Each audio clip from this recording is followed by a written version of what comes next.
ময়মনসিংহে নগরীর বিভিন্ন শিক্ষা প্রতিষ্ঠানের শিক্ষার্থীরা খণ্ড খণ্ড মিছিল নিয়ে টাউন হল মোড়ে জড়ো হয়ে অবস্থান নিয়েছে। এ সময় তারা যানবাহন চলাচলে বাধা দেয় এবং বিভিন্ন স্লোগান দিতে থাকে। এ বিষয়ে বিস্তারিত জানিয়েছেন প্রতিনিধি মোহাম্মদ আসাদুজ্জামান সুমন।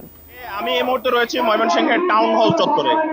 গোটা বিরোধী আন্দোলনের যে কমপ্লিট শাটডাউন চলছে সেটি কিন্তু এই যে ময়মনসিংহে কিন্তু হাজার হাজার শিক্ষার্থী কিন্তু আজকে টাউন হলে একত্রিত হচ্ছে এবং তারা এই মুহূর্তে কিন্তু এই যে যে শোডাউন যে মিছিল এটি নিয়ে কিন্তু মহাসড়কের যে ময়মনসিংহ শহরের যে প্রধান প্রধান সড়কগুলো রয়েছে সেই সড়কগুলো কিন্তু প্রদক্ষিণ করবে।